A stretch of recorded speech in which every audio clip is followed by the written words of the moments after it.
quizás acostumbrados a quedarse siempre con el botín. La Suprema Corte de Justicia de la Nación, el poder de los poderes, pero del Poder Judicial, sí, donde está metido Diego Fernández Ceballos, las familias que pesan ahí y que han puesto a jueces y magistrados, ministras y ministros dentro de un corrupto Poder Judicial, dicen que todavía podrían presentar un recurso de inconstitucionalidad o defenderse, dicen ellos. Ya hicieron una chicanada con eso de modificar las leyes para la jubilación, ya se quieren ir pero con todo el billete, y eso pues no se puede, porque también la reforma contempla pues terminar con lo que son los fideicomisos, que es de donde agarraron mucho dinero. El presidente fue cuestionado hoy sobre esto ante la posible estrategia del PAN para echar abajo la reforma al Poder Judicial. Están en su derecho, nada más que se está actuando de conformidad a la Constitución. Ojalá los constitucionalistas dieran a conocer su posición en estos días, respondió el presidente. Ya basta que se definan si quieren un Estado de Derecho o de chueco. La Carta Magna establece que debe ser aprobada una reforma en ambas cámaras, la mayoría de los congresos locales. ¿Cuál es el fundamento para que se pueda reformar? Ya no hay más que hacer, así lo dijo el presidente. Pues están en su derecho, nada más que se está actuando de conformidad con la Constitución. O sea, no hay ningún fundamento legal para detener la reforma al Poder Judicial. No existe ningún fundamento legal. Ojalá y los constitucionalistas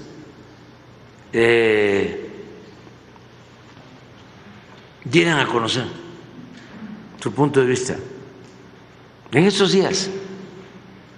Hoy, mañana, Diego Valadez, los del Instituto de Investigaciones Jurídicas. Sí, el Instituto de Investigaciones Jurídicas, pues para que de una vez, ¿no?, se defina si quieren un Estado de Derecho o un Estado de chueco. Porque la Constitución establece el procedimiento, el 135 de la Constitución habla de que se pueden llevar a cabo reformas a la Constitución cuando son aprobadas por mayorías calificadas en las dos cámaras del Congreso de la Unión y en la mayoría de las legislaturas locales. Eso es lo que establece la Constitución.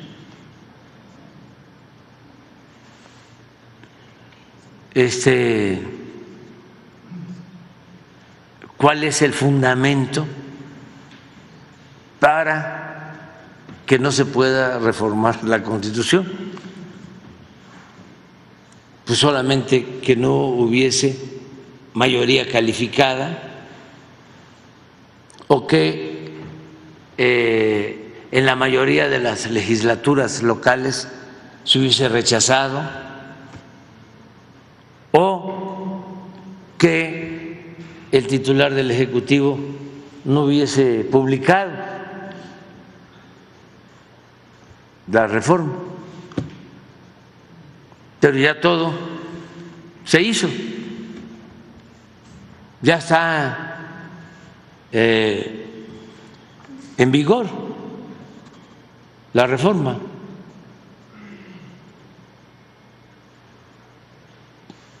Eso ya salió adelante. Bueno, es que en el fondo ellos van a intentarlo, de todo, pero mire, es inatacable la reforma, es intocable desde el punto de vista jurídico, porque se siguió todo el proceso legislativo, todo. Se dio la revisión de las leyes en la Comisión de Puntos Constitucionales, hablaron todos los que tenían que hablar, se votó en comisiones, se sube al pleno de la Cámara de Diputados, se aprueba por las 2/3 partes, pasa a la Cámara Revisora, que en este caso es la Cámara de Senadores, se aprueba por las 2/3 partes, envían la iniciativa de ley, la envían a los estados, se aprueba por 24 estados, 24 congresos locales, se regresa, la Cámara de Senadores celebra la sesión para validar la aprobación de la iniciativa de ley en los congresos locales, la regresan al mismo poder legislativo, pero a la Cámara de Diputados, que es Cámara de origen, y se aprueba. Se da vista y se entrega al titular del Ejecutivo para que la promulgue como una ley, una reforma a la ley de la Constitución Política de los Estados Unidos Mexicanos. Todo lo que diga la derecha en estos días que van a estar, se sienten algo así como ídolos. ¿Se acuerda usted de Juan Luis González Alcántara Carrancá? Sí, el mismo que llegó por la Cuarta Transformación, ahí entrando todavía tienen ahí un plantón los del Poder Judicial y se sienten así como que héroes, miren, ahí van, es un ministro, pero trae guaruras y dicen que no va a caer, ya cayó. ¿Qué es lo que no se les ha, qué es lo que no les ha quedado claro? El ministro Juan Luis González Alcántara Carrancá, que no está solo, pues no se trata de que esté solo, es un asunto meramente de leyes, y en las leyes pues ahí sí quedan a deber, porque muestran lo que es nada más el estruendo, el ruido mediático, porque eso es lo que se ha generado. El marco constitucional no ha sido vulnerado, de hecho es constitucional la reforma al Poder Judicial.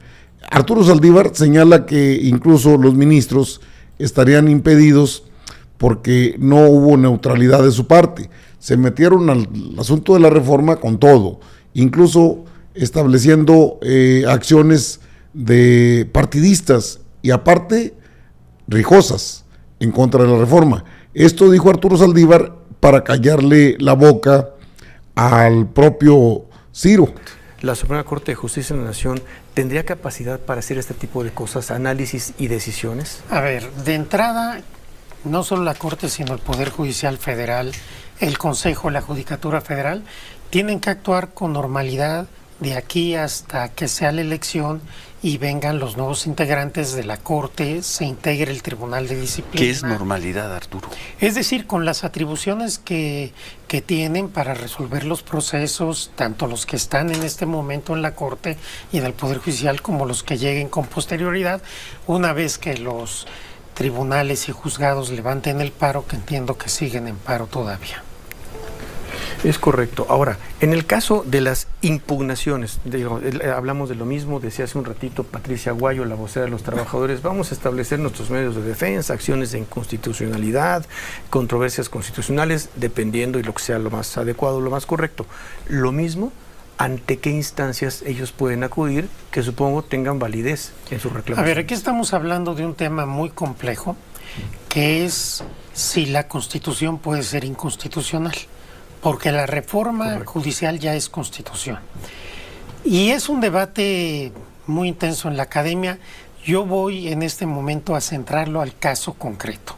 Caso concreto, si en esta eventualidad política y constitucional que estamos viviendo, el Poder Judicial eventualmente podría revertir esta reforma. Esa es la pregunta. Esa es la pregunta. Sí, sí. Desde mi punto de vista, no, en atención a lo siguiente. Y estoy estableciendo las condiciones normativas y políticas del momento. No estoy, porque van a salir después a decir que yo cuando fui ministro voté en un sentido. No estoy hablando en esa lógica, digamos, cuando eres ministro y en otra coyuntura te toca pronunciar un voto, sino estoy analizando el caso concreto. Primero, hay una norma expresa en la Ley de Amparo que establece que es improcedente el juicio de amparo contra reformas y adiciones a la Constitución. Vamos a suponer que se les ocurre que es inconstitucional la Ley de Amparo, pues ya de entrada ya estaríamos ante un escenario donde el propio Poder Judicial se levanta un candado que puso por Pero lo buenas pueden razones. hacer. Una mayoría de ministros lo puede hacer. Lo podrían hacer, pero voy a decir por qué es cuestionable. Segundo lugar, si la Corte es congruente y consecuente con sus precedentes, no podría revisar la reforma, ni en el procedimiento ni en el fondo. Esto es muy importante, porque todo tribunal tiene que ser consecuente y congruente con el peso del precedente. Una de las cosas que más se han criticado, yo las critiqué aquí muchas veces, del actuar de la Corte y del Poder Judicial en los años recientes, es que desconocieron los precedentes con una clara intención política de votar en contra de un proyecto político legislativo del presidente López Obrador. Esto es muy delicado. Perdón que te interrumpa, Arturo. Entiendo el razonamiento, tu razonamiento y la explicación que estás haciendo, pero si la Corte decide hacerlo, lo puede hacer. Es que yo quisiera que me permitan completar el argumento. Entonces, desde ese punto de vista, hacerlo abonaría en la legitimidad de la Corte. Un precedente, una doctrina de 30 años de que la Corte no revisa reformas a la Constitución y luego qué casualidad, cuando la reforma que tiene que ver con ellos abren la puerta, sería muy cuestionable la legitimidad. Pero viene lo más importante. Creo que el Poder Judicial Federal está impedido para revisar la constitucionalidad de esta reforma. ¿Por qué? Todos los jueces y magistrados están en paro en contra de esta reforma desde hace varias semanas.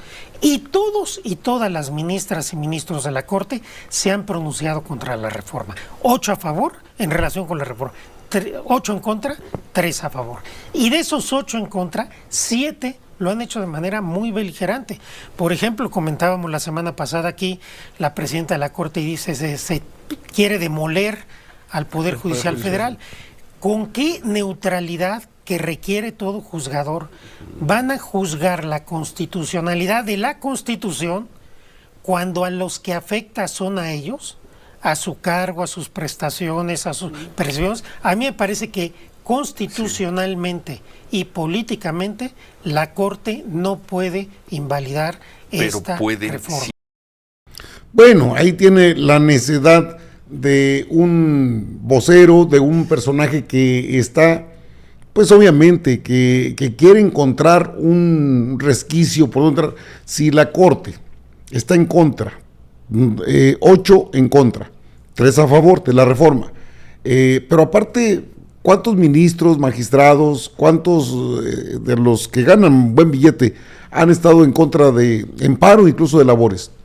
Todos, y con qué neutralidad pueden juzgar un acto que ya es ley, que ya es constitución, en este caso la reforma. No, es que es intocable la reforma por parte del Poder Judicial a la luz de la realidad. Ahora bien, pueden argumentar muchas cosas, falacias la mayoría de los casos. La verdad es que con conocimiento de causa, Saldívar establece en la ley de amparo ya cambió, ya no pueden declarar inconstitucional una ley. Y luego, pero pueden tener conocimiento. Una interpretación de la ley no es para lo que están los ministros.